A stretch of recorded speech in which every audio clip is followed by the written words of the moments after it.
তোমরা যখন সবাই এটাই চাও তাহলে আমি আরো নিচে নেমে যাচ্ছি।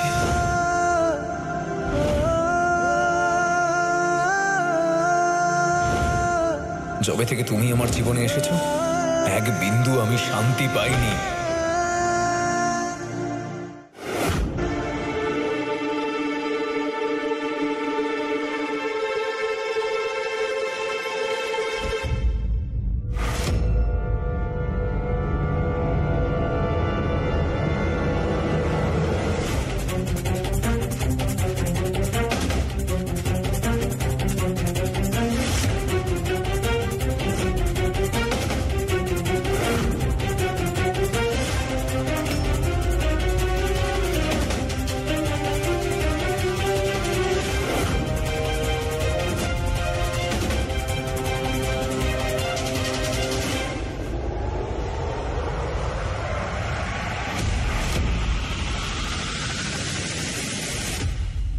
আপনি আপনার জামা কাপড় আমার গায়ে কেন ছুটছেন?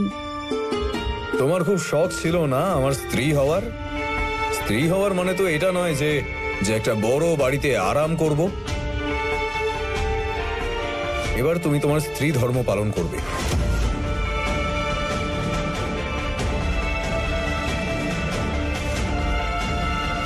আমার এই কাপড়গুলো কুঁচকে গেছে, যতক্ষণ আমি ফ্রেশ হয়ে আসছি এই সব কাপড় প্রেস করে দিও। আর হ্যাঁ, ভালো করে, একটুও যেন কুঁচকে না থাকে। আমি কাল সকালে ডিসাইড করব যে আমি কোন শার্টটা পরবো।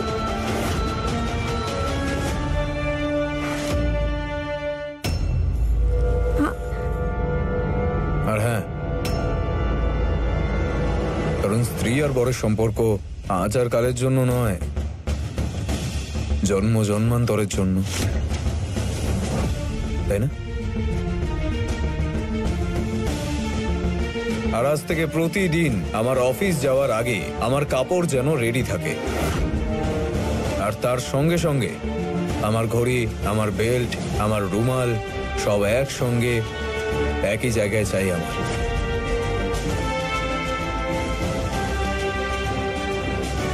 আমার সকালের চা থেকে শুরু করে আমার টাওয়ালটা তুমি আনবে। আপনার কি হলো? আমার এটা হয়েছে।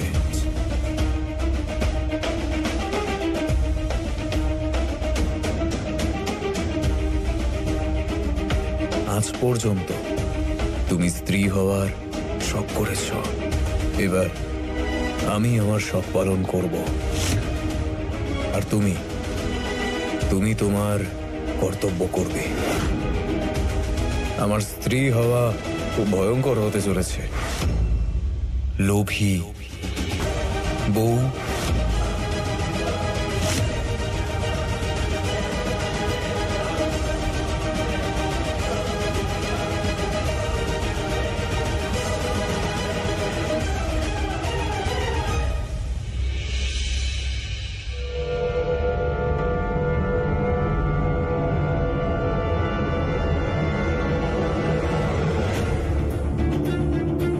যখন আমি ডাকবো তোমায় তখন দিও বউ।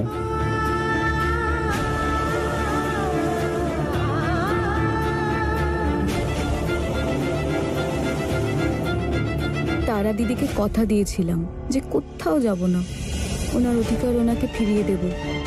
শোভনবাবু না আমাকে একেবারেই চেনেন না। নাম ফুল মানে তো এই না যে আমি ফুলের মতনই নরম। ওনার প্রত্যেকটা কথাই আমি মেনে চলব। আর উনি যদি সীমা পার করেন তাহলে ওনাকে বোঝাবো আমি কে।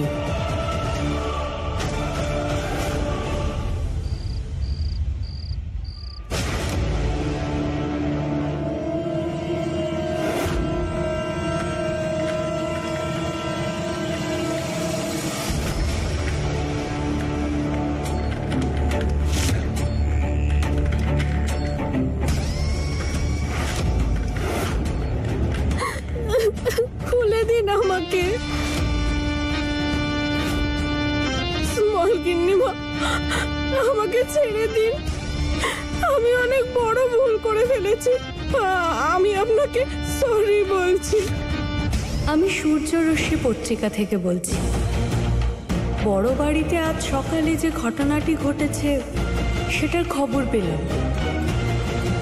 সত্যি আপনারা খুব সাহসিকতার পরিচয় দিয়েছেন,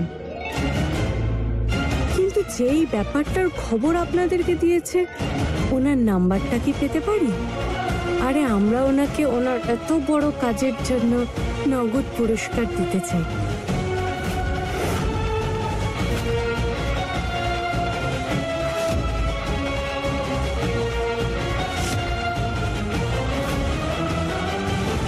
বেঈমান, বিশ্বাসঘাতক, এই তো দেখছি দুধ দিয়ে আমি এতদিন কাল সাপ পুষেছি। গিন্নিমা, আমাকে ক্ষমা করে দিন, আমি তো আপনার ভালোর জন্যই করতে গেছিলাম। যখনই আপনার জন্য কিছু একটা করতে চাই, জানি না কি করে সব গুবলেট হয়ে যায়। আমাকে ক্ষমা করে দিন, আমি অনেক বড়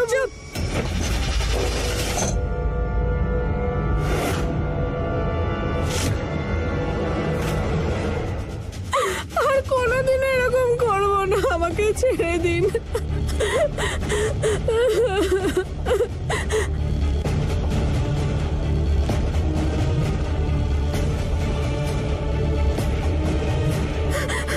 স্মল গিন্নিমা, আমাকে আপনি ক্ষমা করে দিন, আর কোনোদিনও নিজের বুদ্ধি খাটাবো না। আমি যা বলবেন শুধু সেটাই করব।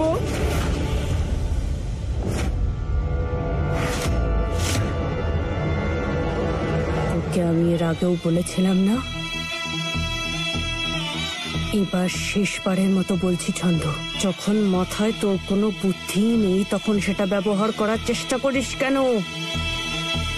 পরের বার নিজের মাথা থেকে যদি কোনো বুদ্ধি লাগাস তাহলে তোর এমন অবস্থা করব, এই বাড়িতেই না দূর দূরান্ত অব্দি তোর ছায়া পড়বে না, বুঝেছিস?